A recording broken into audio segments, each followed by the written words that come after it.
No intro? We won't hear the intro? Yeah. Welcome to another edition of Views from the Friend Zone podcast. It's your boy, Real Talk Marv. Happy holidays, y'all. We have a very special episode today. You know, the last episode of the year. We're going to talk about plenty of things that are important to us in the community. Before we start off, who I got in the building with me? It's your boy, Cliff Bogdanon. Tony Harris. Blaine Jeffries. Yes. Open Heart Poppy will join us in a little bit. So, you know, I'm excited about this episode because we're going to talk about a lot of important things, you know, wrapping up the year, the season of giving, happy holidays. So, you know, I'd like to have everybody talk about, you know, stuff on their heart and what's going on. I'll start off with our first guest, Mr. Harris. It's holiday season, like he said. I'm glad to be here, you know. We're glad to have you. Yeah, definitely. So this season, I don't know. I think this season for me has been like, it's been a reflective season. So I've been just thinking about where I've been, where I'm headed, and kind of like where I am right now. So I'm grateful for that. And just paying attention to that. And, you know, like how we engage with other people. And, you know, a lot more gratitude in this season. Because I feel like, you know, living in the city, we're always going, doing, being something to everybody. So this season, I'm kind of like just paying attention and like really embracing and having some gratitude for where I am. So, how about you, Blaine? It's been a season of transition. It's been a lot of changes going on, and I'm a person that loves structure. So if I don't know like what the next step is, I'm panicked.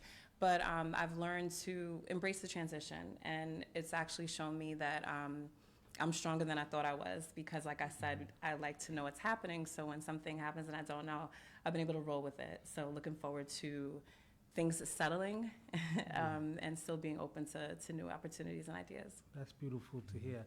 You know, I'm thankful this is a season of giving. You know, I think a lot of times we get excited that Christmas is coming, the year is ending, and sometimes we focus so much on the blessings that we're looking to receive and not necessarily think about the blessings that we're going to give out, you know. So I'm thankful just to be able to, you know, be blessed with the relationships that I have, the people that are around me, but also to look at, you know, how I can touch and impact people's lives. It's not necessarily always about just, you know, monetary or physical gifts, but just, you know, relationships, mentorship, being there for people, you know. So, Mr. Harris, tell us a little bit more about yourself, your background, and also how people can reach out to you. all right. So I'm a mental health professional, a social worker to be exact. I have a bachelor's and a master's in social work. So I'm a licensed professional here in New York. And I wear a couple hats. So in the daytime, I do therapy with private clients through an agency. And then in the evenings, I work with incarcerated men who are dealing with mental health issues. I also run a podcast myself and a men's mental health program called The Mental Mix, which is at The Mental Mix on Instagram. And you can follow us there as we continue to grow. Or you can just follow me at Tony No Tiger on all social media platforms. Nice. Mm-hmm. I got to follow up with that. That was a lot. I feel like I have nothing to say. So I'm a communications and public relations professional. You went through degrees. So I have an undergrad in journalism. I have a master's in media arts. You all picked the right person because we were talking before this. Mm-hmm. So we're going to keep the conversation going. If you want to follow me, my Instagram is Blaine_J. Outside of work, what I do, I'm a mother. I'm an awesome friend. Happy to be here. That's beautiful. And in the efforts of giving and in the spirit of giving, Blaine was sharing a story with us, and we're not going to go too far into it, but I thought it was such a beautiful story to share, and the timing of it being the season of giving. So, Blaine, can you recap and give us a little, the short version, of how you kicked off the giving season this year? Sure. So a month ago, I underwent a bone marrow donation. I was the donor. I gave 5 cups of bone marrow plasma blood to a complete stranger. He's a 22-year-old man. I was contacted by the National Bone Marrow Donor Organization to say that we came up as a match. We had similar blood, similar DNA, because 13 years ago I gave blood at a drive and I gave a DNA sample. And, I kept thinking, this man is 21, 22. He shouldn't have to think about his mortality. The fact that he was in the national database means he has no siblings or family potentially who are a match for him. And I believe they said Black and brown people have a 30% chance of finding a match. And that's the most appealing or interesting thing to me, because I know people of color, when it comes to like being donors and receiving donors, we usually fall at the end and to the bottom of the list, not only because of resources, but the hesitations of certain things to receive donorship. People of color, we have like stigmas and like, I don't know what I'm gonna get from that person, what kind of spirit, what kind of juju. It sounds short-minded or small-minded, but those are some of the things that we do carry. So it's beautiful to hear that you were a donor and you was able to. Well, because I had people tell me no. They were like, you shouldn't do it. Why put yourself through surgery? Why do this for somebody you don't know? But again, it's like, what is he gonna do if he didn't find this match? So happy to kick off the giving season knowing that this man has a new lease on life. So that's beautiful. I want to channel on that because I also received a heart transplant March 9th, 2022. So that touched my heart completely, because y'all wouldn't be having this conversation with me if somebody wasn't a donor, right? So a lot of the time is about education, knowing what's going on, right? Because sometimes you don't even realize, when you go get your license, be a donor, right? Because you're gonna save somebody's life, especially somebody that looks like you. He could go on to do great things now because you helped him out. You understand what I'm saying? So like, since I transplanted, things that's just been, I'm just grateful, right? I look at life differently. I try to live my life positive. I talk to people in a certain way, because life is not given. Life is short. Sometimes you have conversation with people, they're here today and going tomorrow. Me and my brother just literally was rushing, come to the podcast, start the podcast. He was coming from a dear friend who lost family members in 11-month spans. I don't want to elaborate exactly what family members they lost, but and I was just thinking about it. I'm like, I had a conversation with her yesterday. She also is a social worker, and then she was tough through it, but I'm like, you never know, right? And then your story that you touched today, it hit home to me, because like I said, somebody was blessed to give me a new life, a second chance at life, which I have a daughter, a wife, and everything, so I'm gonna be able to do things, and as long as I take my meds and do the necessary steps and listen to my doctors, and just make it happen for myself. So keep doing what you're doing, because that's a blessing from God. And the beautiful thing about that, right, is we always think about like wanting to give and like maybe not having the resources to give, or like if I had more money I would do more for my moms, my kids, etc. But the gift of life through donations like that, like I've been a full organ donor like since I was a young kid, because I always thought it's just like especially when it's just like if you're in the position where you are a donor, a lot of times you're not able to be a donor while living, so that's a beautiful thing. But like even when you pass, it's just like to just let organs that are healthy and that can continue someone else's life, just to like because of stigmatism not be a donor. That's a tough thing. And I'm not shaming you if you're not donor, because like I said, a lot of people have like traditions or superstitions that prevent them from doing this. But just knowing that my best friend in life is still with me because someone was a donor, to hear your donor story, that's a beautiful thing, especially for people of color, right? Because we always get the short end of the stick, right? That's why we eat chitlins and stuff like that, right? Because they gave us scraps and we made the best of it, kind of thing. So to be able to give a gift like that, kudos to everyone who are donors. So I'm going to kick off the show, and I'm glad, like I said, I'm glad to have the guests here. The first topic we're going to talk about is mental health in the Black community, right? Because even outside of just, the donation kind of thing, we have a lot of stigmas, right? And I don't think we had that mental health conversation enough. I think a lot of times, when people are going through things, we kind of just put them in boxes because it's easy. Or that boy is crazy, or there's something wrong about that boy. We never have conversations on what's bothering. We, things happen to people, and it's just like, someone did something to that boy when he was younger. He ain't been right since, and then now this person's whole life is just put in a box, and we just leave it to not be disturbed, kind of thing. Or it's just like, what? I don't got the answers for him, or and this is not a knock. Just make him go to church, and that's the answer. And don't get it twisted. You could find a lot of answers through the Bible and through church. but we had to, especially in 2024, we got to be more able to look at the resources that we have. We have to build a community that is able to talk about mental health openly and easy. That's why every year that we do the podcast, we always have a couple episodes, couple conversations that are geared towards mental health, because we want people out there to see people that look like them, professionals, down-to-earth people, just talking about mental health openly, and realize there's no stigma into looking into your mental health, right? Like we go to the doctor all the time that we feel a pain and an ache, but then we suffer in silence to our mental health. And that's why I want to have this conversation.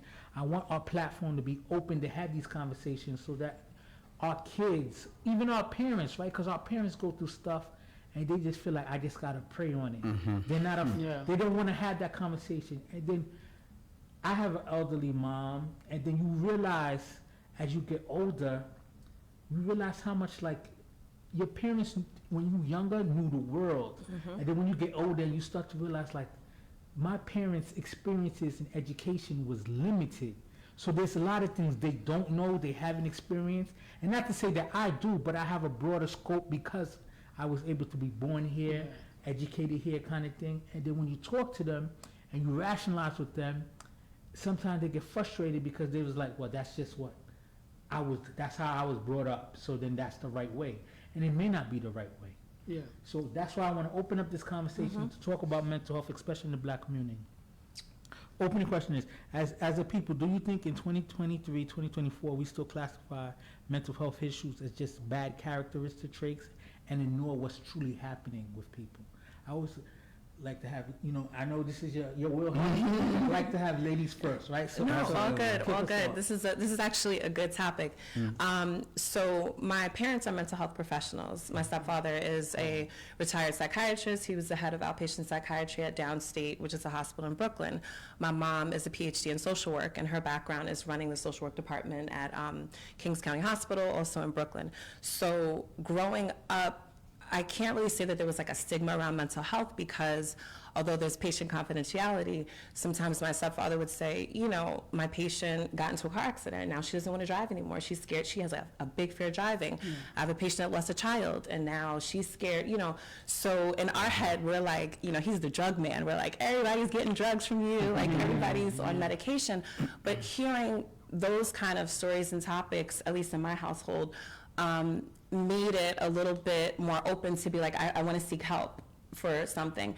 But it's crazy you say about your parents, because I have these parents, they're not going to watch this, I hope, but they're like, this shit doesn't stink, because they're like, we're here to help people. So if you try to come to them and you're like, you should talk to somebody, they're like, what do you mean? But and I've been to therapy before, and the first time I saw a therapist, I would go to my stepfather and be like, can you recommend someone to me? I may have not wanted to tell him what was happening, but he recommended people and was like, sure, this is who you should go to, this is who you should talk to. So it was like always open, I would say, in our house. Mental health paid for my college. That was how we ate. So I guess I have like a different perspective than some people. You see, that's beautiful, because you kind of had the advantage of having those professionals there, and that it wasn't like a oh my goodness kind of thing. Like I know even of recent times, talking about like wanting to see a therapist and looking to find a therapist and stuff like that, and talking to my mother about that, like I want to do therapy, and she quiet and then kind of sad a little bit, and just like, you got to go to church with me on Sunday. And I'm just like, that's always the answer. And I'm just like, I don't knock church, because having a relationship with God, I also, I'm one of those people who's like, I was exposed to being a Catholic, growing up as a, quote unquote practicing Catholic for a little while. Then, because we didn't want to go to church, the traditional church, I studied with the Jehovah's Witness for a while. I have friends who are Muslim. I have friends who are, from Indian, and they give me. I say that to say I've been exposed to different, religions and different practices, but I always realize, like, I truly feel your relationship in God is really also a relationship with your subconscious, right? Because you're going to read text and you have to interpret it, and then you're going to ask God questions, and then you look for signs. But I feel like your subconscious got to answer those kind of things. but I also feel like certain things I can't just look for the signs for the universe to answer for me. I just want to say, and I'm going to throw it over to you. I think also what I'm hearing from you, like, it's a cultural thing because my mom is from Queens. My dad passed away, but he was from St. Louis, Missouri. My stepfather, who I just brought up, who was my stepfather for like 35 years, is from Haiti. And so he kind of was the minority in the house because he's coming in with his wife and her 2 children, which was me and my older brother. None of us spoke his language. None of us came from the Caribbean, West Indian background of like what you're saying. And so there was never like a seek church, seek whatever. You know, my mother's like, what's wrong with you? You got, you know, she's from the Queens. She's like, what you talking about? You're fine. So it's a different experience because, again, maybe if he had someone else in the household who understood his background, then they could gang up on us and be like, you need to pray it out. You need, you know, but if he would have ever said that to me, I'd be like, what are you talking about right now? But it's a cultural difference, it sounds like, too. Tony, I think it's, well, for me, complete opposite. So I even as a licensed professional now, sometimes I sit back and I be like, how the hell did I get here? Because my household was complete opposite. It was, because I grew up, I'm the oldest of 5. My mom worked at a dry cleaners for almost like 20 years on minimum wage in Georgia. And the minimum wage in Georgia right now is about $7.25. So you can imagine what she was making back then. Wow. So you couldn't be poor and crazy, right? That was like the ongoing theme. So if there were issues that would come up, it was often, what you crying for, or like, what is this all about? Or like, what is this all about? Because this on top of everything else that we're already dealing with, there wasn't really space or room for that. So it wasn't until I got much older that I started to unpack a lot of the shit that I had learned, a lot of the socialization that I had as a kid. Because to me, when I heard mental health, I just automatically thought the quote-unquote bad word, crazy people. Right. Yeah. And that's completely not the case now. We know better. So even to have this conversation, it speaks volumes to where we are or where we're headed too. Yeah. Because I think when 2020 hit and everything kind of took place, it was what I call the start of us like breaking down those barriers in terms of the stigmas that we face in our community, people of color. Yeah. And the funny thing about it is when we're talking about mental health, there's no limits to where it goes, right? You know, there's not a tax bracket that you have to be in to say, hey, only poor people deal with depression. You can have all the money in the world and still jump off a building and say, I was not happy internally. Look at all these rich fashion designers who wind up taking themselves out. Yeah. Kate Spade of Recent and things, and you think that they have the world, they have these resources, they're on top of the world, they have this influence, but still suffer in silence. I think a lot of times it's a conversation needed, right? I work in a mental health organization, whatever, for 10 years. I've been on Rikers, whatever. It's like a psych unit. It's a program called PACE, and CAPS also is a clinical turnaround program, right? And a lot of the times you realize it's not even what they're going through. A lot of the times nobody wants to talk about mental health, especially in the urban community, because it's not something that says cool, right? You can't call your friend and be like, yeah, I just seen my therapist.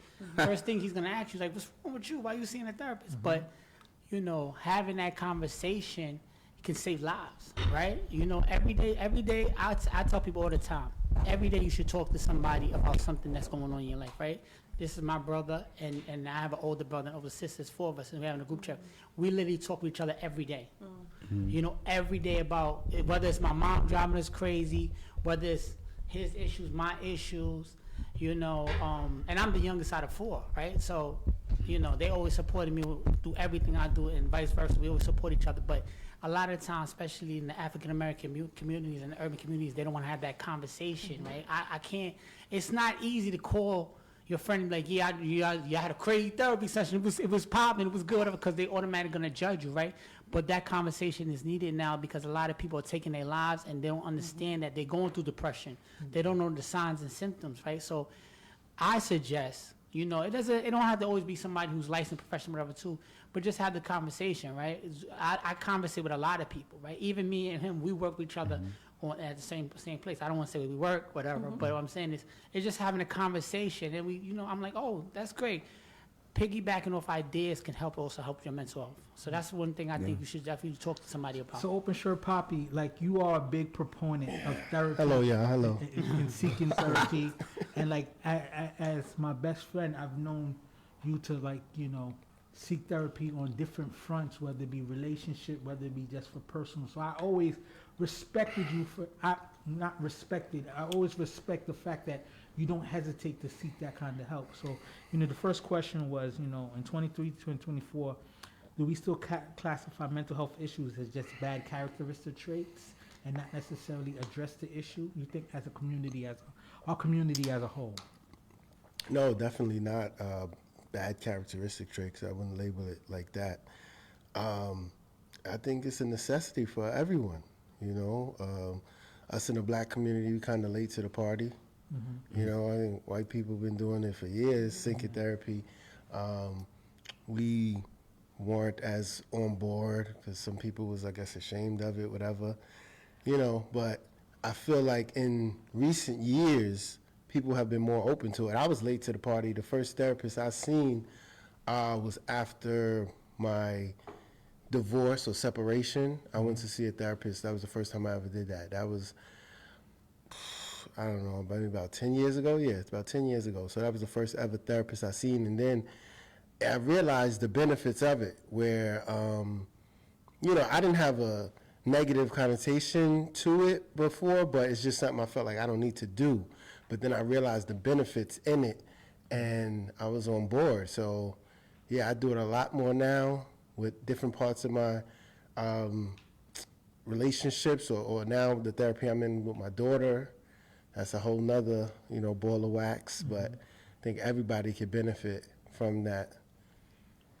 Another beautiful thing you to also consider when we think about the therapy thing, right? That it's even the economics of it, right? Like, so for, especially limited resources coming from certain communities, it's like we only see the doctor if like a bone was broken or like something was even having bad coughs is just like go take some Robitussin and go drink some ginger ale, your stomach's hurt kind of thing, right? Because just not even having the resources to go see medical attention.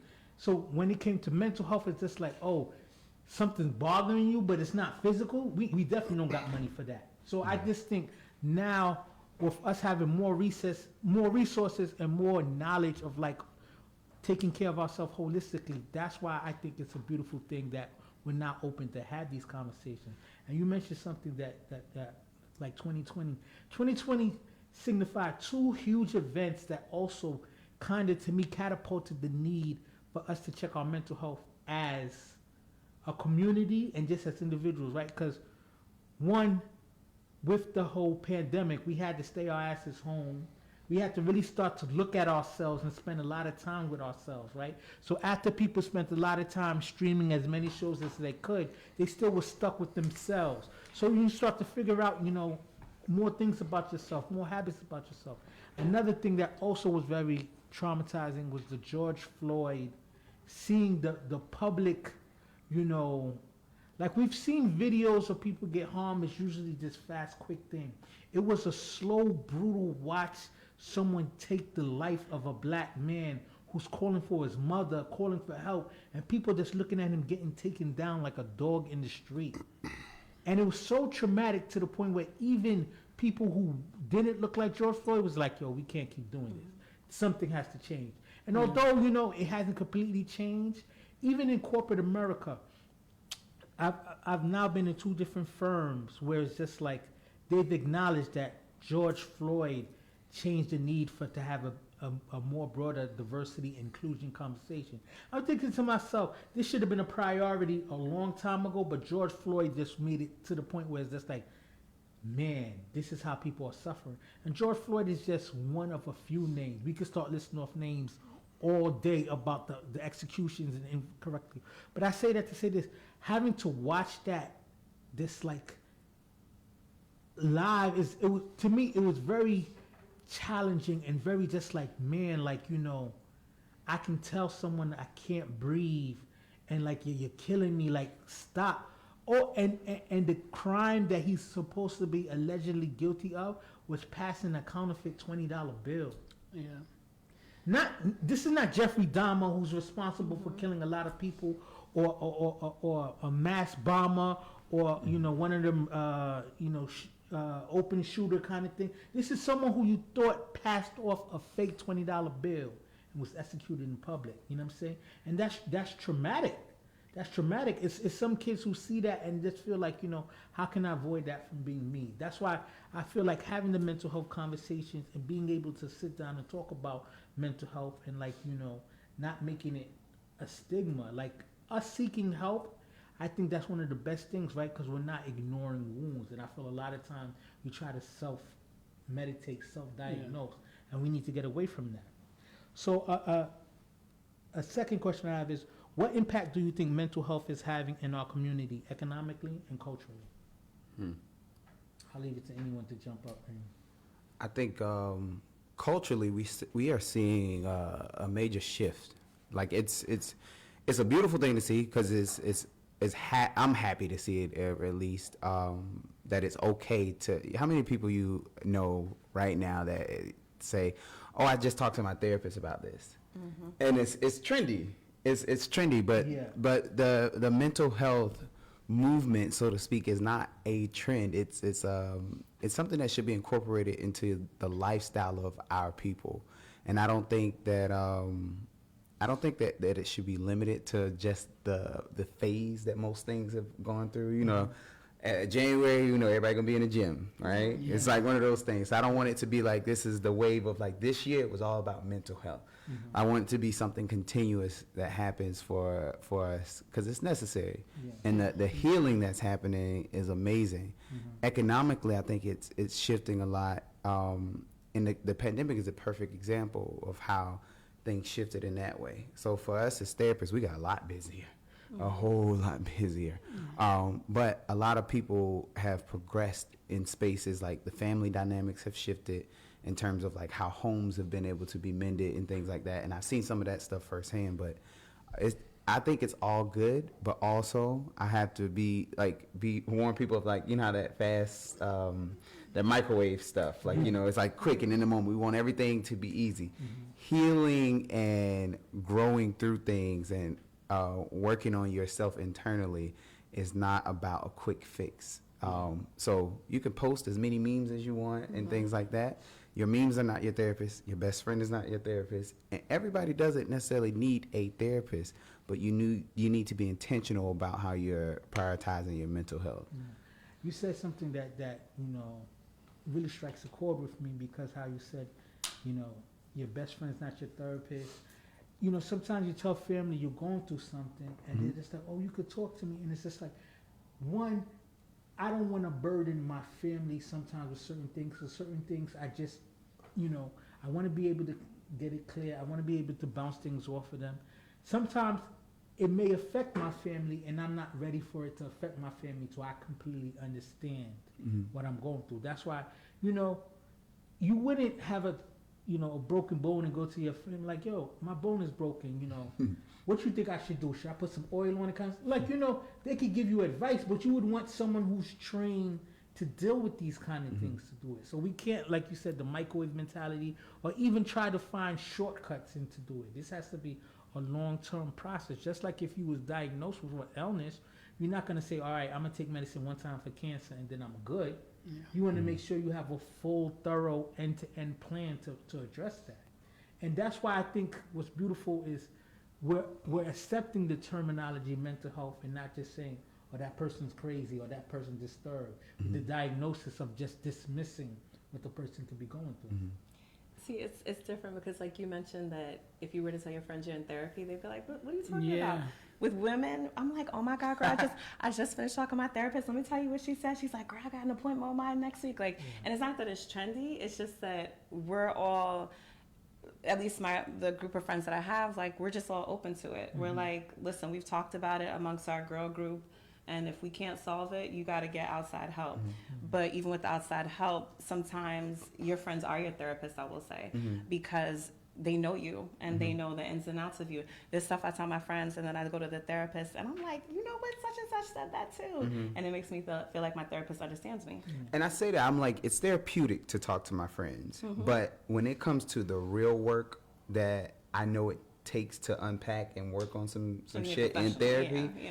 I'm like, says you ain't handling all of Right, that. The right. surface level, you can give me advice of the direction I should go in. And like some friends are really great friends. And a lot of my homegirls, I'll talk to them about stuff and they'll be like, you need to pay more attention to this. And I'm like, oh, my therapist said the same thing. Right. But then me and my therapist will go deeper and unpack it and process a lot of that, which is the hour or whatever I spend in therapy, that my friend might not have the time to do that every week. So having those real tools and resources in place, that's therapy. The stuff that's therapeutic, I can meditate, I can go for a run, I can talk to you on an hour, 2 hours on the phone and be like, damn, I feel good. But what are the real action steps after that? That's therapy. That's like the real work. So when it, like, you know, when we think about those things, there's a difference. So even as, and I guess I'm biased too, because as a mental health professional, I'm always like, that's not therapy. Because I'd be like, it's not, it's therapeutic, but it's not necessarily Look, it all what helps. it is. That's Yeah, like, it all helps. it do. Yeah. That's a great point to make, right? Because, you know, like I said, sometimes people say, oh, talk about it in the group chat and think, you know, getting 50 different responses. The group chat be right sometimes. Yeah, but Chat be lit. but like you said, that's the microwave mentality. What are your thoughts, Mike, about like economically and culturally how, you know, the impact mental health is having? Well, economically is definitely, it has increased. More people are open to utilizing therapists and getting mental, you know, their mental health in order. So it's definitely increased. Even the number of people that's willing to go into the field, the people that are profiting from the field. It can only help us in society if people are running around with better mental states. Yeah. I'm still not sure that's the case because it's crazy out here. Yeah. But culturally, I think the fact that people are becoming more open to it and not as embarrassed or ashamed of saying that they're seeking mental help, it's actually been a great benefit to the field in general. And it's only helped us, I believe, grow as a people. You know, those that are seeking it, hopefully when you seek it, you now communicate with somebody who you think might benefit from it, and they might do the same, you know what I mean? Like pay it forward type of deal. I refer people to my therapist all the time because, you know, for one, he's a black man, but he's really good at what he does. You know, and he gives good deals as far as the pricing goes, you know. You know, and the fact that, but, you know, we always look for hookup. But the fact that, you know, you can use your health care, you know, if you have health care, certain doctors offer certain, you know, the fact that the healthcare industry is willing to cover therapy session to tell a lot of people something about how they feel like, you know, this is something that's not just, you know, for a certain type of people. It's for everybody, and it's something that should be utilized, you know. Like Mark was saying earlier, it's not just you only go to the doctor when you got a head trauma, like physical, you know, injury. You know, some stuff you can't see that you need attention to. And, yeah, that's the greatest benefit, both culturally and economically with that. What about you, Cliff? What do you think? I think culturally, like you said, a lot of people are more open to it, but I feel like, you know, coming from a Caribbean household, right, like, you're taught to be, as a man, you're taught to be tough. So a lot of issues and childhood trauma you have, you basically taught to like, all right, let me just deal with it, right? But if you're doing therapy for yourself and you took your parents with you and said, this what happened to me and this what happened whatever, so boom, y'all all could connect better, and then you could be also a better parent also and bring that to your kid, right? So a lot of the things that happened to me as a kid, you know, and what you call it, I had a great life, a great childhood, I had two parents, whatever, so boom. And I had my brothers and sisters that's always involved. Like I said, we talk every day. But a lot of things that happened to me was I didn't have the ability. My father was a tough Caribbean man. I couldn't tell my father, listen, we're gonna go to therapy and talk about it and stuff, right? No, because he wasn't that kind of Haitian man. He was tough. So I feel like a lot of times it starts from the top. If you could reach the top and then bring family dynamics together, it can help you out to be a better parent. Like some of the stuff that I went through as a kid, whatever too, and I didn't share with my brothers and sisters or whatever, that, you know, and resentment of, you might have resentment to certain parents or whatever too. I don't do that with my child. So I say to myself, listen, this is how I'm gonna raise my daughter, this is how I'm gonna raise my future kids, right? And use the example, whatever too. But if I took my mom and dad at a certain time and said, you know what, let's all go to therapy together, maybe some of the things that the way I am or set in my ways would help and benefit, right? You know, I think a lot of times, even with the school system, I feel like they should incorporate more having mental health classes, because there's a lot of kids that live in the projects and just don't know. They see mom and dad doing something. If a kid see his mom getting hit on by the dad or whatever too, vice versa, when he grow up, he gonna think it's okay to hit women. Yeah. So that childhood trauma, Unpacking that childhood trauma that people experiences, therapy is needed. It's not saying that, oh, you have what you call it, you gotta look for it as a cool thing. But I feel like it gotta start from the top and trickle down. Like it gotta be an effect where it goes all the way down. So, you know, I think culturally, I think like Mike said, a lot of times we talking about it now. That's the good thing about social media now. You got a lot of podcasters will talk about mental health and, you know, and having a conversation, right? Like every day, like the environment I work, we talk with different people, therapists and stuff, whatever too. But I talk to everybody and I try to find the good out of them, right? So even the patients, I work with patients who kill people. And I'll sit there and talk to them for 16 hours straight, not judging them, that knowing that this man just killed 2 people. Because at the end of the day, I got to judge him for what I'm talking to and having a conversation for. I don't know why he did that, right? But, you know, having a conversation and, like I said, social media and certain environments now, it's needed. Yeah. You know, it's needed. And the good thing about you doing that is you might have been the first person who spoke to him like a regular person in years. And we don't know that, right? Because people don't stop and have those kind of conversations. I think, you know, the economic impact that I think is going to have is with us being more in tune with our mental health, it'll allow us to also start to make, and this is an implied economic impact, better decisions, right? Better habits that we develop, right? Because how many times we go through stuff and we use shop therapy as our way to feel better. We load up the Amazon cart. We, you know what I'm saying? We go to the mall to get fresh, I right? think that's more a women's trait. But Man, shoot, my Amazon cart full right now. I'm cheap for Amazon, the Wayfair. I'm gonna keep it honest, and I think to myself, I've been buying sneakers like a madman, and it's every time I feel bad, let me go get a pair of Jordan 1s to feel good about myself, different colorways and stuff. I don't need them. You know, I work in the corporate field where I'm only gonna get to wear those sneakers Saturday and Sunday. So why do I really need it that much? But the shop therapy makes me feel better. For that 1 second, when I get the package come in or I see the box on my steps, I light up, but I'm still not addressing certain issues. I tell people that too. I tell people that money is an energy. And like if everybody in this room right now, we had envelopes and it's like there's 10 grand in this envelope. There's some energy that's associated with that. That's gonna be like, Of course. even if you got 10 grand in your account, you can shoot another 10 grand. I can do stuff with this. It creates an access and energy to things. So when you think about that, like, hey, I'm filling that card up. Or I'll do this thing where I had it really bad and I had to learn the hard way. I would go to the restaurants of my choice. I'm a seafood fanatic. I would go to these restaurants, Ricardo's Steakhouse in Harlem. Shout out to them because they knew my name and face. I would go there and my bill, but I would be having a good time while I was there. I'd be like, run the drink back twice. That's my kind of shop therapy right there. Right. Yeah. We gotta link up. Yeah, we hang out after this. So let me ask this one last question, which is a little deeper aspect of mental health in the Black community. Do you think mental health also impacts how we behave through our sexuality and how we view the sexuality spectrum?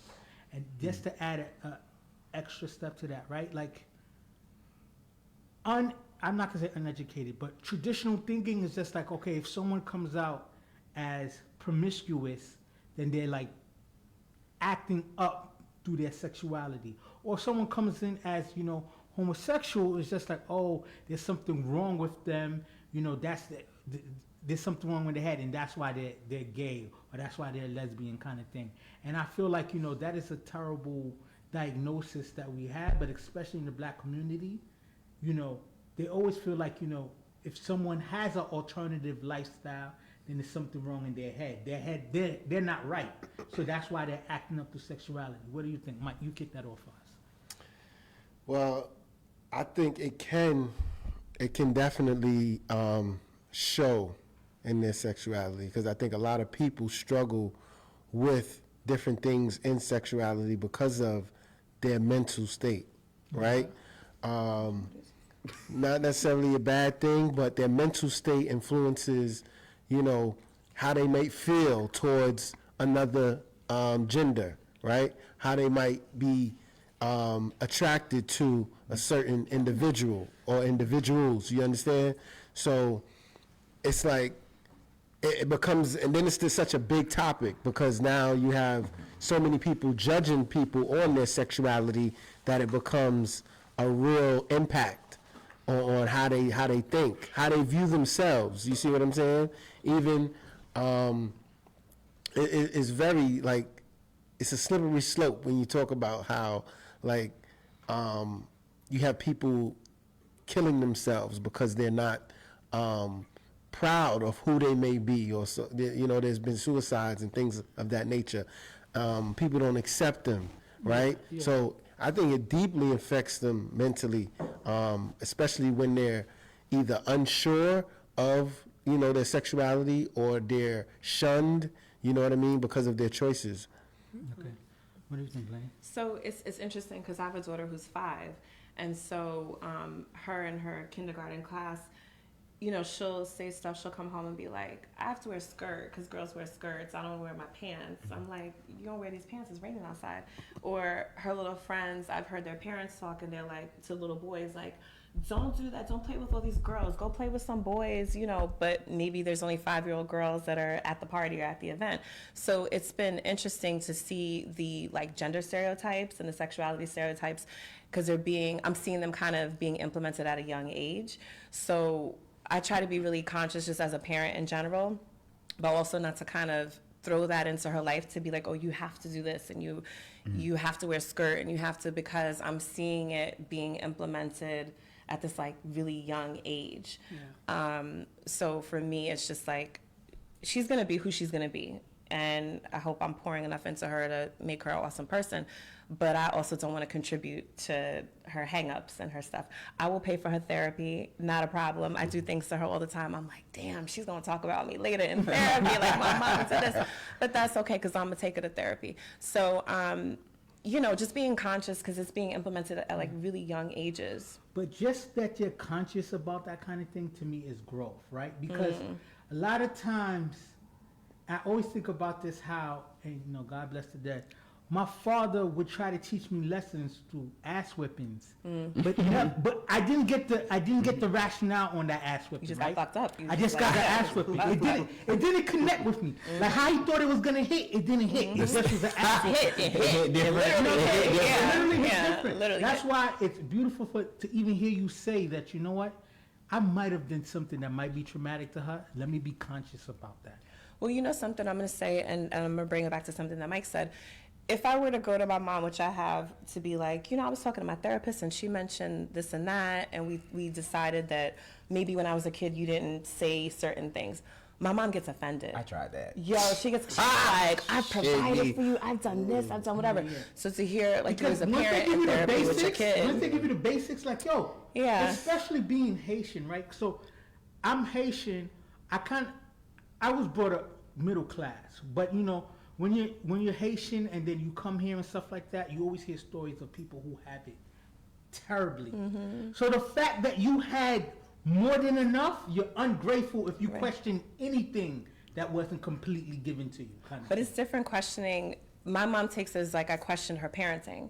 So if I say like, well, I was in therapy and they mention this and that, and I think that it happened because when I was younger, you blah, blah, blah. She's like, did I not provide for you? Did we not go on vacations? Did we not, you know? So again, shout out to you for The best being thing to do is not chicken. talk to your parents stopped it. about I the stopped therapy it. you receiving. I learned that the hard No, way but too. you need to have that influence for them to also seek it for themselves. You're never too old to unpack certain things. So what do you think? So to get back to the question, like, do you think mental health also impacts how you know, through our sexuality, how we identify, how we carry ourselves and stuff like that? Is that a stigma? Is that something true? What do you think? I don't. That's I guess a loaded one. I don't think it. Personally, I don't think there's any studies that show that your mental health per se, like a specific diagnosis, impacts your sexuality. I think they're two different spectrums that one may influence the other in a different way. So if you have a diagnosis of schizophrenia or bipolar, or if you're dealing with adjustment disorder or depression, those things may trigger you to make some impulsive decisions or some risky decisions in terms of your sexual behaviors. Now, your sexual orientation, that's a whole nother conversation about where that come from, where it starts, and what influences outside of the mental health aspect of it. The reason why I brought up the whole, you know, sexual identity kind of thing also, right? Because a lot of people, not just in our communities, but in the world, are struggling with the he, they, she, the pronouns and how even as a mental health professional, I have a hard time keeping up with a lot of the because there's a Z. I can't keep up. So sometimes I meet people and I'm like, there's a Z Nice to thing meet going you. on, right? Like people are going by Z something, and I've never heard that. Yeah, it's like I'm not a he, she, Z. I'm a Z, and it's just like okay. So yeah, It changes, and not to sound ignorant, it changes so frequently. We don't get an update, right? We don't get an announcement like this is. There's no this is the hand new. Yeah. So think about this too, right? At one point, sexual orientation outside of heterosexuality, or what the heteronorma was considered a mental issue, a mental health issue. They were putting people into facilities that were supposed to help them heal or become better, and using all types of methods to fix them. For a while in this country, being homosexual meant that you had a mental disability, Yeah, that's right. And you needed to have shock therapy and all kind of craziness, which But is insane. I feel a lot of times is, you know, like, you know, especially when it comes to men, a lot of times they can't come out the way they feel like, because it's not, now is accepted at a certain level, but sometimes people have that fear of just saying, like, you know, listen, I'm gay, and they can't come to their peers and just say, oh, I'm gay, or I'm a lesbian, whatever, without being judged that easily. So a lot of times people hide it until they're ready or comfortable, or they seek the certain help to say how to go about it, right? So, but now with social media and stuff, whatever, it's more easier to come out and say, you know what, this is me accepted. Dwight Howard was an NBA player for all these years, right? And no, I'm not trying to. No, I'm not trying to be funny. No, I'm not. hasn't come out. What I'm saying, he still hasn't come out, right? He admitted some stuff. But he has admitted some stuff, right? But if he was in a league where it was a lot of players that did come out and just openly say, if LeBron James came out and said I was gay, whatever too, you think it wouldn't be easy for Dwight Howard to transition and say, yo, I'm gay too? Right? Somebody who's what I'm saying is He this. probably still wouldn't do it. No, what I'm saying is this: it's not easy just to come out like that with social media now, and with certain cases of you got Dwayne Wade's son that transitioned and stuff, whatever too. You got the Bruce Jenner case. You got different cases where it's openly like, all right, it's more acceptable. It's not easy when you come from the hood to tell somebody or tell your man, listen. But that's the thing. In certain environments, it's never gonna be. It's never gonna like no, that. It's you know never, what I'm saying? It's never gonna. To touch on the Dwight Howard situation, people say that's part of the reason why he's not in the league no more, because he still has the skills to be there. But you're in a locker room full of men. They shower together. They feel uncomfortable if he was to come out. You risk alienate a larger population to accommodate one. and that's why. Yeah. And that's a bigger microcosm of this world. Even on the flip side, right? Because we have a situation where we're trying to be so inclusive that we're letting transgendered athletes compete in unfair kind of battles. And I know that's a whole nother conversation. Hold on, But to have, So we should unpack. to have men who has physically matured as men, they're in their 20s, they got majority of their muscle balance and stuff like that, to physically compete in wrestling against women, to me, it's insane. Yeah. Agree. There's ultimate fighting where it's just like in UFC, you have a transgender man who might weigh the same weight class as another woman fighting her. I think that And that's being allowed. And listen, I'm not ultra conservative to go down the whole route. But even in the era of wokeness, we got to still kind of be able to protect people in certain things. Yeah. So I think that what's happening when we talk about gender identity, sexual orientation, as it relates to mental health and how inclusive we're being, we have to take into account culture and then also the generations. Okay. Now, the way that I see it these days,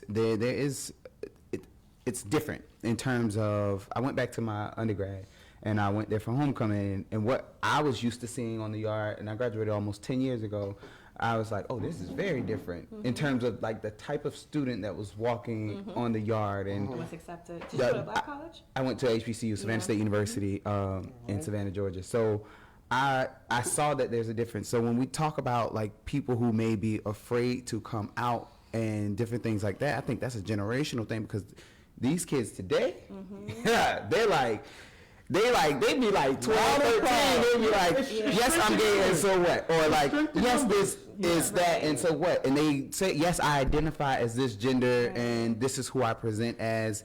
So I think it's a cultural thing and a generational thing, to where it's more acceptable for younger generations. And culturally, like say West Indian culture, never would be. But Black American culture, especially as a young Black boy who grew up in the South, like if you was crying, stop being soft. Right. Like man up. Like things like that. So when you think about those type of things and what messages were being sent then, or what we were being socialized to be, specifically as men, then what it looks like now is completely different. Yeah. And another thing is the whole aspect of projection, right? Because I laugh, because growing up I had a lot of female friends, and it was just like, because I had a lot of female friends, or in certain circles, or you're soft, or you might be closeted gay and stuff like that.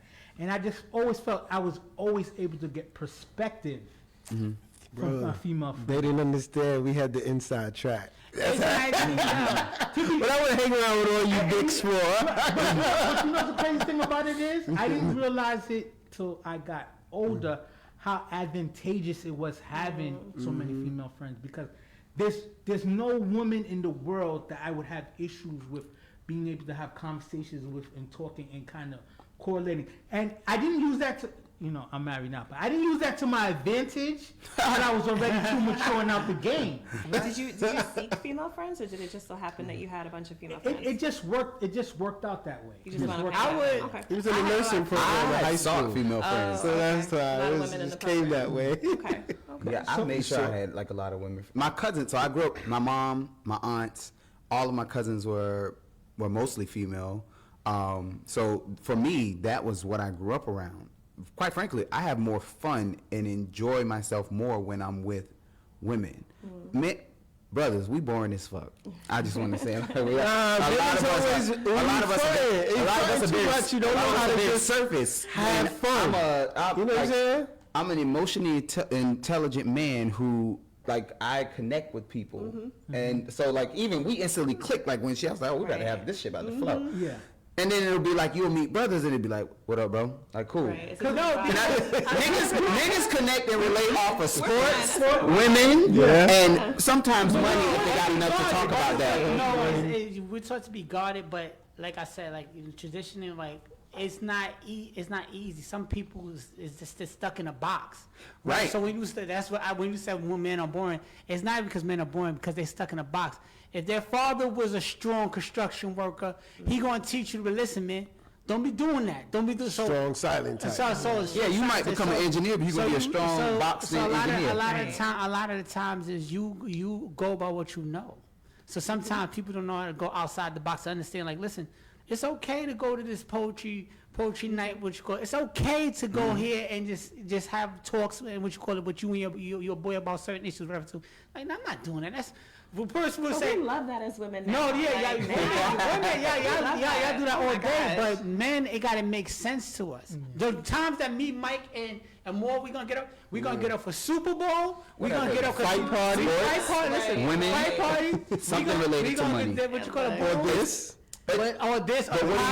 What would you mainly talk about? But what I'm saying is, we don't get up for certain things to talk about, like mental health stuff or stuff like that, whatever. Too, because we wasn't taught that. And I don't expect that from most. I don't expect that from my species. I like to say that because when I'm in a group chat with a homegirl, I be like, "Hey, not too much of my species." Yeah. But it's like this. I know as men, we don't fully develop mentally.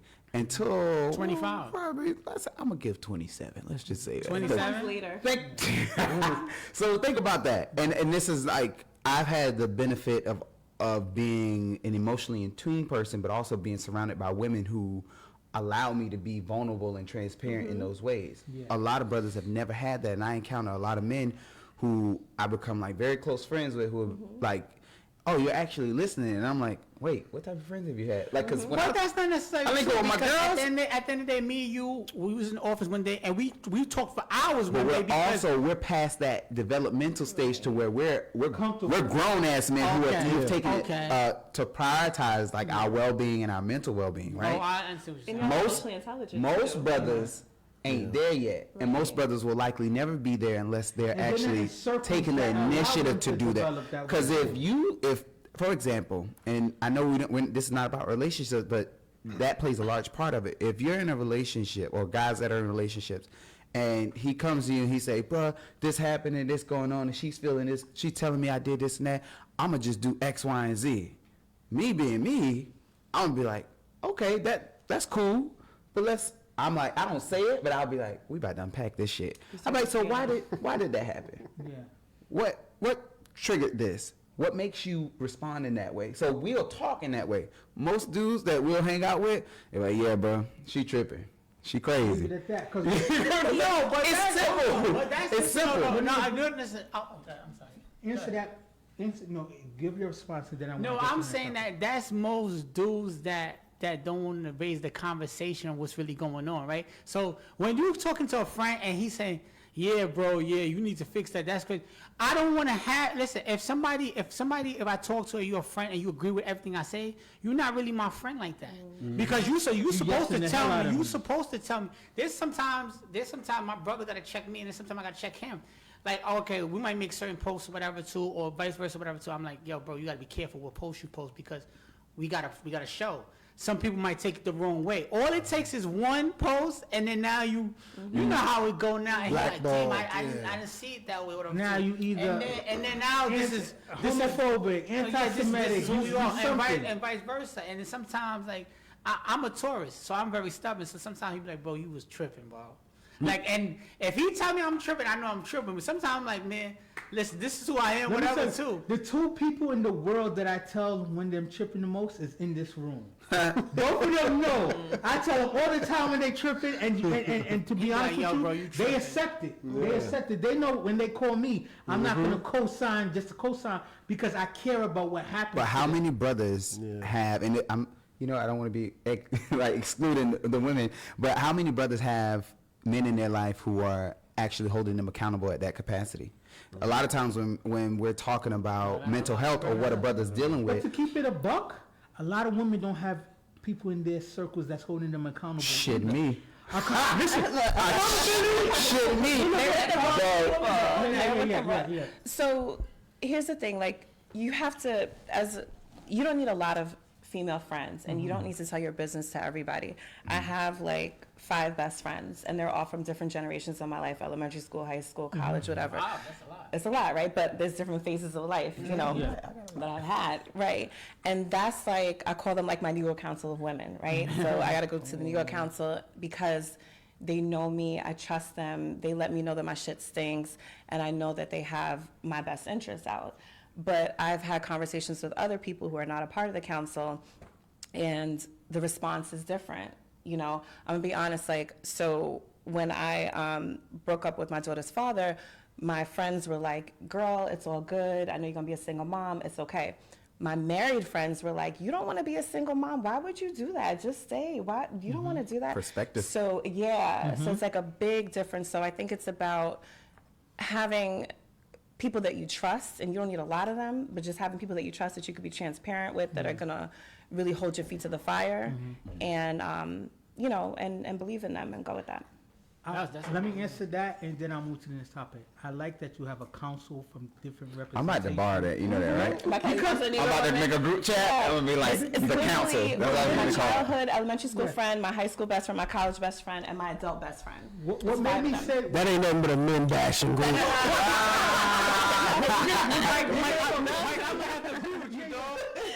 maybe what made me say group that chat be lit. accountability thing is because a lot of times, and especially some of the women I encounter, are in a conversation with a lot of like-minded, not outside of their own perspective, and like you said, it becomes this thing where it's just like, he was wrong, F him, men ain't ish, and then that's it. There's no Yeah, no, depth that's- and no layers to that conversation. It's like, again, I'm gonna be honest, I'm fortunate because my friends are not like that, and that's why I seek them out, because I know that they are gonna tell me like, girl, you fucked up, you did what did you say? Like, that's you. Yeah. You know, and I need that, because if you have the yes ma'am, you're never gonna see that your shit stinks. You're never gonna hold yourself accountable. But I'm fortunate enough that I have friends that'll be like, bitch, you said what? Like, you know, and I'm the one like, fuck him, right? They're like, no, girl, fuck you. Like, you can't do that. I love You know, so let it's me different. move on to the next topic, and we'll have further conversation like this. Dating is a numbers game, right? And you always hear, like, you know, especially when you're younger, you know, especially us men, like, we're taught, like, when we're 5, like, you know, we'll big up a 5-year-old who says, yeah, I got 5 girlfriends. Her name is this, and, like, you know, we laugh about it, but then it's just like, you know, men will get kind of cheered on about it, but then women get like, you have 5 boyfriends. And that's like the craziest thing to kind of hear. But the first sub-question is there a limit to how many people you should be entertaining at one time? Now I'm talking about dating as an adult. And Are you single when you're entertaining these people, or are you? Yeah. You could be entertaining people and you're not single. I We'll mean, further. We'll dig in. Single. Yeah, we'll dig into that How many further. free Right? trials do you Because have going on at the this time? definition of single is also Cancel before the 30 days is It's up. also- like, I it's need also some tricky. parameters around this question. But with what your definition of single is, right? A single person. Is there a limit to how many people you should be entertaining at one time? I mean, I can't speak for all women, but I think it's about what can you handle. I know for me, I'm somebody that, like, if you're my man and you're with me, we're together for the next like 50 Christmases and 25, you know, summers, because I am normally in like Yeah, that long-standing math effing me up relationships. too. That math effing me up too. We together for a long time. We together for mad long. So I guess some summers are hot girl summers. So they gonna hang out with him. But you said you back on Christmas. Between that. If it's not a vacation, it don't count. Yeah, we're on mutual She breakup. talking nursing home vibes. We're together.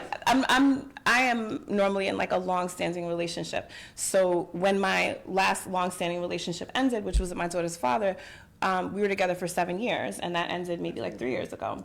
And so I was like, I don't know how to date. I don't know what that means. And I still don't know, to tell you the truth. So I think you're single until you're not. And if that means that you have to date 2 people at the same time, I think the key is to be honest. You know, I come into Transparency. situations, I come into situations and I'm like, listen, I'm single, but I'm seeing blah, blah, blah, so that you know. And I would expect the person, and I've had guys, they're like, I'm single and I don't want to be in a relationship, but I want to whatever, or like I'm single but I'm dating 3 other people. So then I know if I want to get into that kind of situation. So Yeah, I think it's like transparency is key. transparency.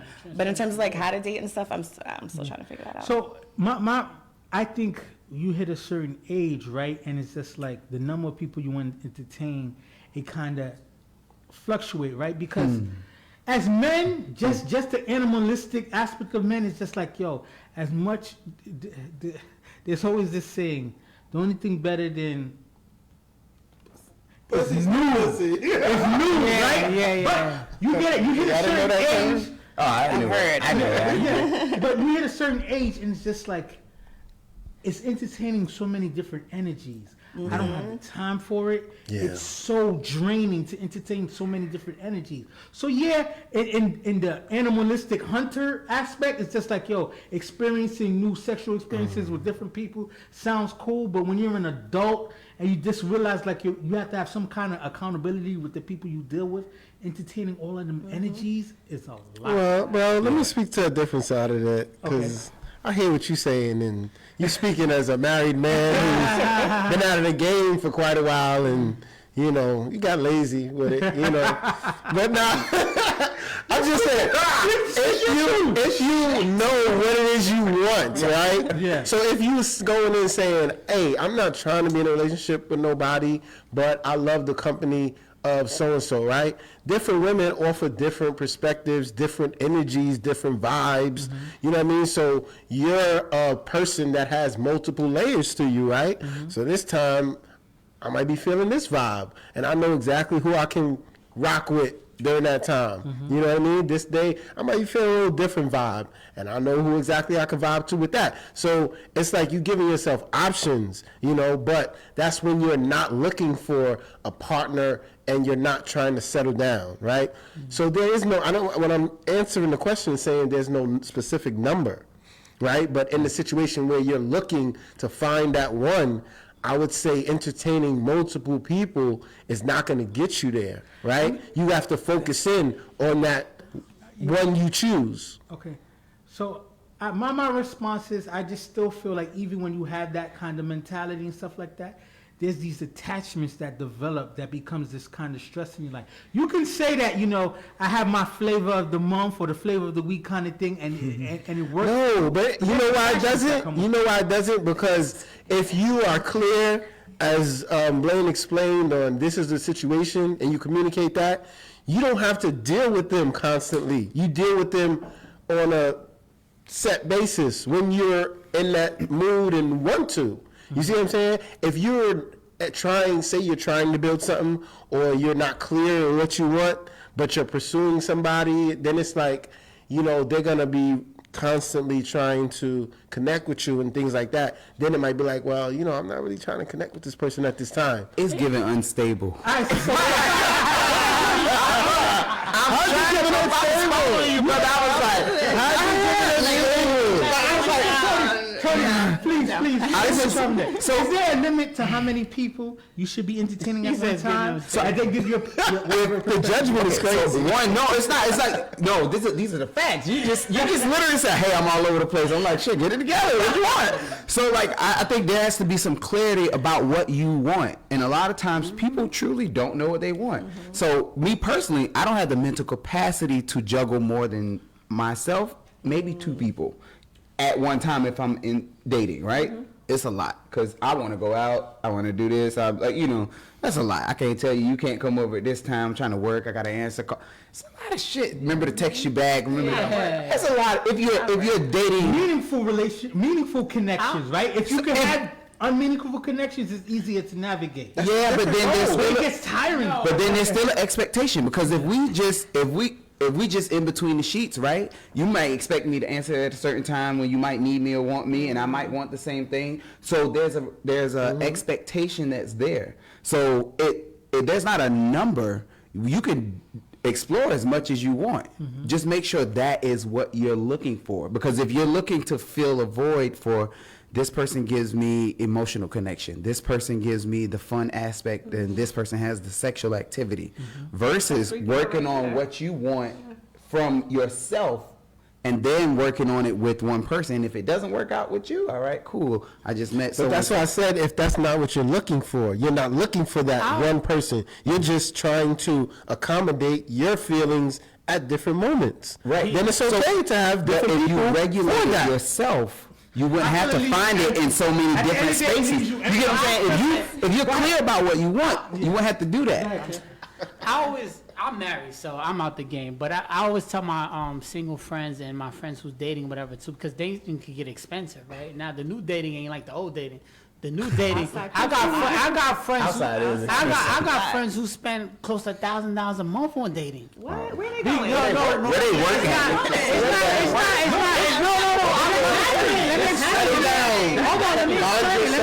Let me explain, because what happens is they're looking for this perfect woman, which that doesn't exist. They're looking for the perfect man that doesn't exist, whatever, too, because everybody got flaws, right?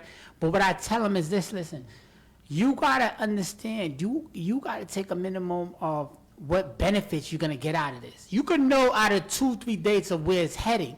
So when you work 40 to 60 hours a week, whatever, so you ain't got time to be like, oh, let me see whatever. So you gotta really be like, you know what? Let me see what's going on with this. So a lot of the times is you could cancel out a couple $100, whatever, too, knowing that, this is this.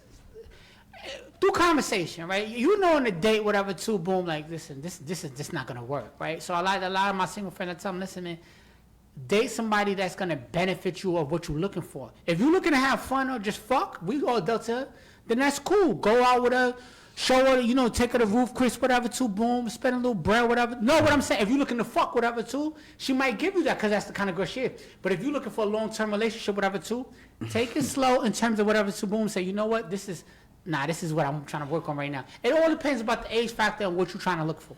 I think it goes back to what Tony said. You have to know what you want, right? So if you're coming into a situation and you're doing what you said, I just want to meet somebody, I'm just trying to fuck or whatever, you go about it like that. If you're in it and you're like, I want a serious committed relationship, like you said, you can go on a couple dates and know if that person is somebody you want to be serious with. Yeah. But you have to know, I think, what you want so you can move accordingly and kind of make these choices. Not to be funny, I know not to be funny, but I feel like over 35, over 36, like I think 3 should be your top number. After that, 3 to date at one time, you mean? 3 people to date. Why? Because you're 35 and you're tired? Why? No, because you said when you're over 35. No, because to be honest with you, if you have more than 3, you're never giving any one of those 3 a real shot. Then that's what you're choosing. This. Not to cut you off, but this makes me think of something I saw. Kurt Franklin was on Shannon Sharp's show, right? Shannon Sharp. And he spoke on marriage, right? Yeah. And how everybody, especially churchgoers and those and that, they always pushing marriage, like you have to be married, you have to be married. And it's not fair because if like he said, if every person was married, like if every man was married, there's still a lot of people who are out there left alone. Because the numbers don't add up. There's more women than men.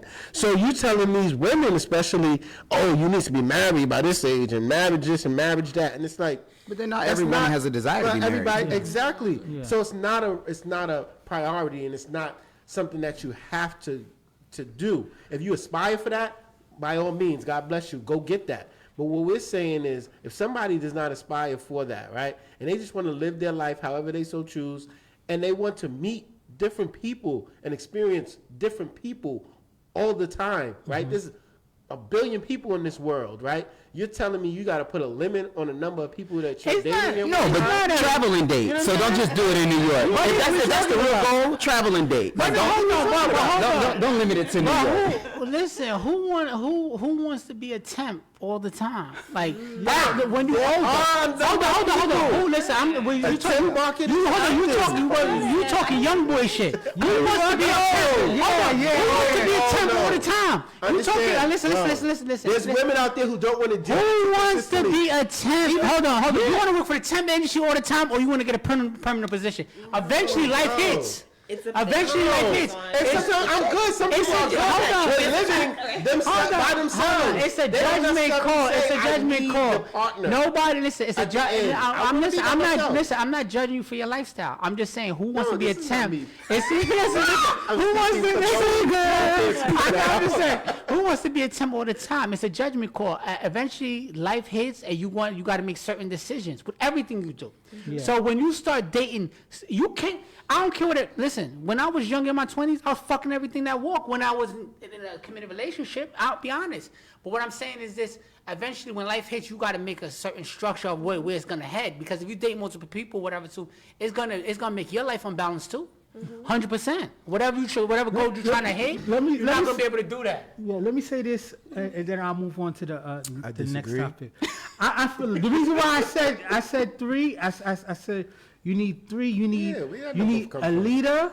You need a eater. A leader? And you need a. Listen, you need a leader. A leader. So y'all- alcohol for Did I hear that right? And a what? A leader, eater, and a feeder, right? So a leader is someone that's gonna point you to that right direction of where you're trying to go. They kind of, okay, this is what we kind of do, stuff like that. Especially men. I don't care, as even with alpha males and stuff like that, we always need that kind of woman that either challenges us or give us that opposite perspective.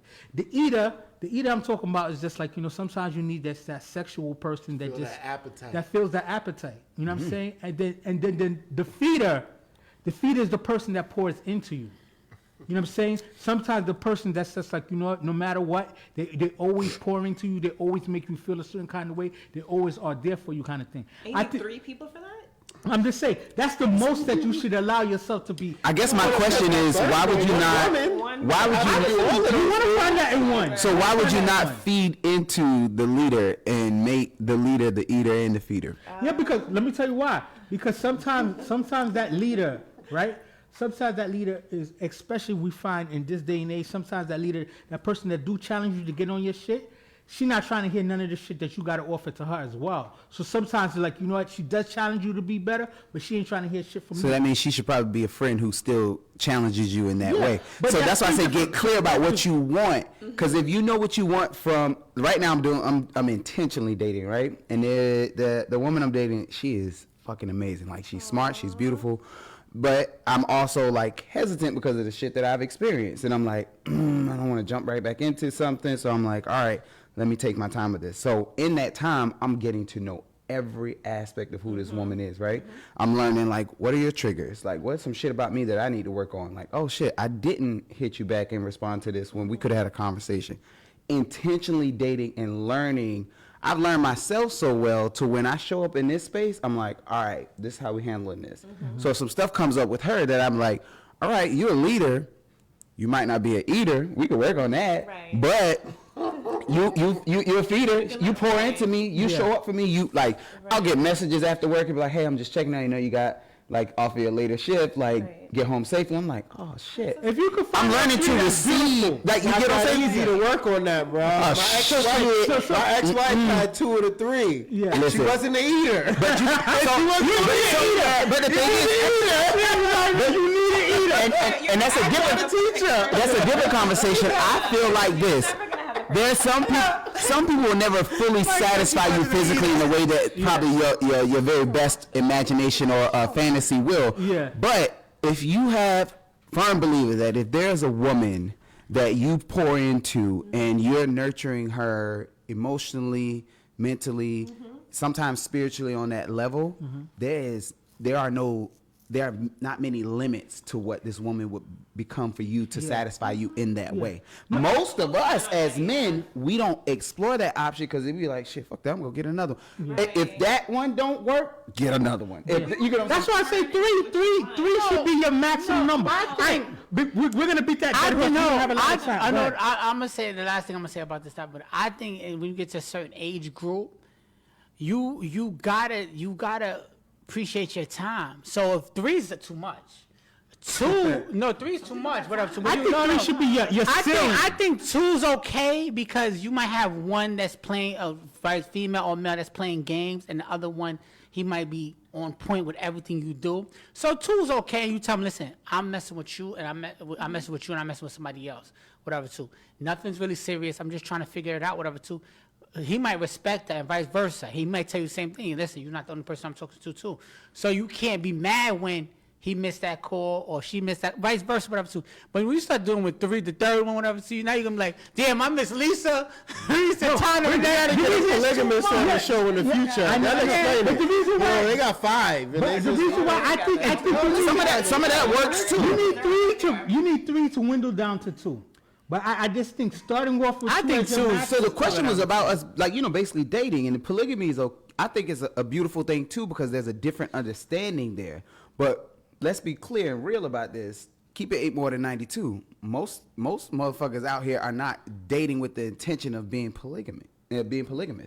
They're dating with the intention like, let me explore this and figure They're out. dating for variety. Even if you say for example, are you a polygamist? No. But you want to date multiple people at the same time with the intention of what? Don't put that on me. No. I'm asking. I As didn't a say I example, want to do that. if you're dating multiple people at one time, your intention at one point is to get what? One person, right? Eventually. Right. Because if not, you might as well label yourself as a polygamist who just serial dates. Yeah, I guess, or it may not be to get a person either. It could just be, I'm just enjoying my life. All right. I like we're the going to experience talk in of circles. different We have very people, limited right? time. So The let me. goal is not to get one of them.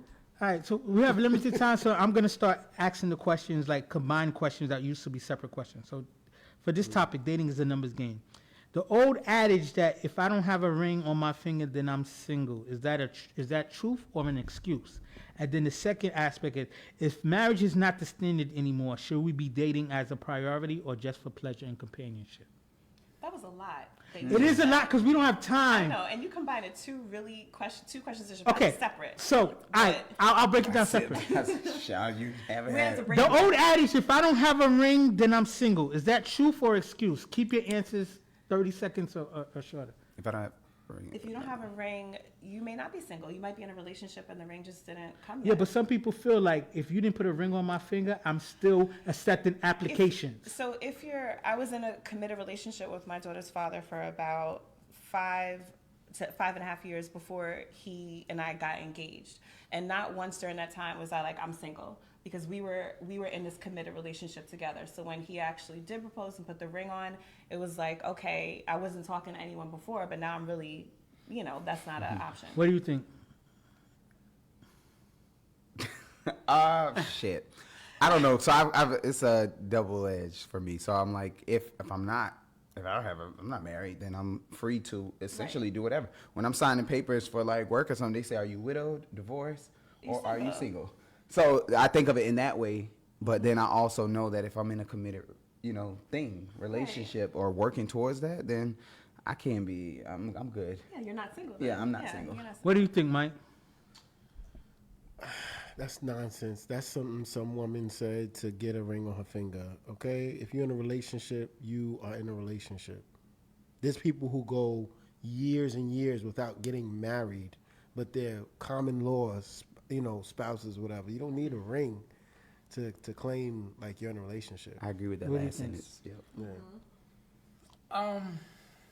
Yeah. A ring doesn't necessarily makes the relationship whatever too. It just gives you more security, right? So when you talk about the ring aspects and all that, it's just securing the person to say, all right, the next step will be marriage. But if you don't get a ring, that doesn't mean that your relationship is not strong. You can have a ring in the. I'm sorry. Yeah, you can say it. No, you can have a ring and the person still ain't shit. One thing I'm gonna say is like I feel like social media glorifies marriage, and you see stuff on there, and I'm like, oh my god, what a beautiful, amazing wedding that they had. But I never glorify the relationship because I'm like, yo, who knows what she did to get that ring? Who knows if he's cheated? Who knows if this wedding is just because he's like, shut the fuck up and here's our wedding? And I'm like, what a beautiful day they had. But I never glorify the relationship that I see because You don't know the background of it. the people do that, background too. of it. Yeah. So marriage My response to the thing is just like if without a ring, you're technically, once you're committed to someone, that entertaining other people's stuff kind of work. But I just feel like when you have that ring, it quote unquote is this imaginary boundary for you not to kind of, ignore or kind of like, well, I'm in a situation kind of thing. But I also feel like this. The reason why I also feel like if you don't have a ring, you're kind of still single, because I feel like we still make the ring this ultimate quest kind of thing. And I feel like we don't work on relationships no more. We work on marriage to be a goal and not necessarily a relationship. And I say that to say this. We get this false sense of stability once we're married kind of thing. And then people stop working on what got them there, what made the relationship make you feel like kind of thing. And I always feel like, as men, we're taught to like, fuck it. Now I got to slow down. I'm going to give that ring. And women are taught to like, you know what? And it's a stereotype, but women are taught to aspire to that ring. I don't know any man who grew up like, yo, I can't wait to get married. That's a fact. None of us. And we both married. I know any. I don't think I know any. We both married. So Lord I'll of the tell you. Rings, the movie was just about a single woman struggling to find her way. No, She was trying to get it. No, but I think it's with, more with marriage, security with blanket. knowing what marriage is now, it's a 50-50 crapshoot, right? Even as someone who works in corporate and finances, an investment that's a 50-50 chance to bust is not a good investment. Not at But all. marriage is still pushed as this ultimate goal, and it's a 50-50 crapshoot. But it's not always 50-50 for each person. So for somebody else, it might be a 60-40, 70-30. But It if you just ask, depends. if you ask That's any, something if you we ask any other, if you ask any married man, would they do it Oh, again? you think everybody's equal They when it would comes tell to you this no. table? No, I'm just saying. Like, you know it's not. in a marriage, how can you put that higher percentage on it? You don't know what this. There's a other lot of person's things that gonna can do. factor in that, whether You it don't be know. finances, what are you bringing emotionally to this? Like, how are you helping? Like, it's a No, merger. I'm talking about the of- success rate of it. It's dependent on two people, right? Mm-hmm. And I'm not just speaking on what a person's bringing into the marriage. Mm-hmm. For the longevity of it, you got two different people with two different ways of thinking, and they're joining, right? So what Marv was saying, why it's a 50-50 crapshoot, is because we're all growing and changing and developing, Mm-hmm. right? I don't know what this person is going to become. She don't know what I'm going to become, right? But we joining into this thing together, hoping to make it work, Mm-hmm. you know, but there's no guarantees. Like, that's probably one of the worst, and I'm a gambling man. That's one of the worst bets you can make. So dating, should dating be a priority or should just be for pleasure and companionship, right? Because this marriage as the ultimate goal thing to me is like think that should it's be not as prioritized. it's like the pension, right? People still have pensions, but that pension shit is just like, it's no longer the standard anymore. Some people don't give a fuck about a pension, but then also that's subjective too. Like, if it's a priority, most people will be like, I don't give a fuck about it. I don't care about dating because I'm focused on this, and that. And then other people Yeah. will be like, damn, I need to learn how to efficiently date so that I can become a husband or wife. I mean, no, I don't think a lot of men have said that, but Yeah. I think it depends on what you want at the time. Like, to be fully transparent, when I left my 7-year relationship, I wasn't looking for another relationship. I was like, when the time came, I don't know who's watching this, but I was like, I just need somebody to come in and knock these cobwebs off because that's what I'm looking for right Yeah. now. And So she needed a tune-up. Hold up. She said, I don't know who's watching. I need a tune-up. She needed a mechanic. Hold on. I respect it. She said, hold on, I needed a mechanic. initially, and I let it be known, and I let it be known to the person, right? And I picked a person that I knew wasn't gonna expect anything but that, and it did, but it didn't work out. And then later, I was like, maybe I actually want to date to actually see who's out there. So it depends. I think you again have to know what you want, and then you'll kind of come into the dating game with like, this is what I want, this is what I need. The needs change. As a single mom, when it comes to dating, there was this one guy. He would call like Tuesday at 9 o'clock. Like, can you come out? No, it's Tuesday at 9 o'clock. Yeah. I'm a mom. Ain't no I'm Taco working, Tuesday. So I'm like, this ain't gonna work because you don't understand Taco Tuesday. Yeah. I don't know what was happening, but then you have other people. I dated a guy that has kids, and I'm like, oh, he gets it. He understands Tuesday at 9 o'clock. I can't come out with you. So I think the needs and the priorities change. But just real quick to say something about marriage, people don't always get married. People get married for different reasons. People get married for papers. People get married because they're just like, well, I don't have no other option. This person offered it to me. People get married for all kinds of People in the different things, so- military get married for money. That's why That military is marriage. largely true. And then other people get married because they're a certain age, and it's like, I think this is what I should be doing right now. No, you know what So it is? marriage not being the standard, should you make it, dating a priority or just to seek pleasure? I and think it's good companionship? for your mental health. Dating is good for your mental health. It is. I think it is. I think dating is something that reminds you that you're valued and you can show people how much they're valued in the space because you're reciprocating that energy. Well, I mean, we can all answer a couple of them DMs that we get, right? Yeah. But Yeah. dating is different. Like, you are intentionally showing up in this space to spend time with somebody, and something about that is like, it's refreshing. It's therapeutic. It's like, all right, we in this thing. Like, that's I think it could be good for your mental health. Yeah. If you do it correctly. Yeah, I think I wouldn't make dating a priority in your kind of life, but I would make being happy and feeling safe and feeling, comfortable should be the priority in your life. If dating welcomes that, sure, but if it doesn't, you got to be comfortable with that too. I especially when I was in my late 20s and early 30s, I had so many times when I was hanging out with my female friends who were my woman friends, because sometimes female is not a nice word to use. My woman friends who were single, they was just like, why? Oh, you already married, so don't block my blessings or don't give me bad advice. And I'm just like, okay. I think, But it becomes this fever pitch, right? Especially because the quote unquote biological clock is ticking, and I want to make sure I have kids by a certain time, and I want to do this because we're forced into these timelines that don't work for everybody, and it's an old institution. yeah. That's why I feel like, to me, dating shouldn't be a priority. Being happy, being healthy, being of sound mind should be a priority. If dating welcomes that, sure. If it doesn't, that's okay too. Why can't you be happy, healthy, and get the cobwebs knocked off too? Yeah, that's true. You could do that. You have to do the whole thing. No, That's the perfect storm. I think dating's a good thing if you looking for certain aspects from a person, like if it benefits, if you're trying to be in a committed relationship, or even like you said, even if you're just trying to have fun, whatever too, that's cool too. But make it make sense. A lot of people are dating just what you call there's some people dating somebody just because he the cool cat. They people dating somebody just because somebody else, because they know they're gonna seek the right validation from their friends or somebody else, whatever. So make it make sense that benefit for you. That's why I feel dating's a benefit for me. A lot of times people like, a lot of women are talking to certain people, certain men, because he got this, he got that. A lot of women, a lot of You men said are that's talking the benefit. That could be the benefit. Yeah, no, for I'm you. saying, no, what I'm saying is this is, it gotta benefit you, that's just gonna make you happy. Like your friend who's paying $1,000 for a dinner or a date or something like that, that's very beneficial. Yeah. No, he's not. But dating, for the moment, what I'm saying is dating is Sounds like a fun expensive time. now, because a lot of times is when you at a certain age now, when men and women, you want to deal with somebody that's qualified, that's going to treat you to a good spot. You want to go to a good restaurant. You want to go to a good play. You probably want to go see the Lion King. You don't want to just go to the club or whatever too. You know what I'm saying? No, what I'm saying is you want to date with a purpose, where like, you know what?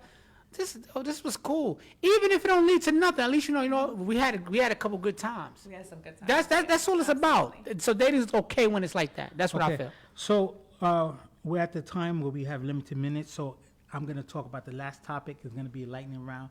It's kind of a heavy kind of thing, so just be mindful of the questions, and we're going to go for 5 minutes, and then we're going to shut it down, right? So sorry to put you out in this space, but it's a timing Yeah, we thing. started.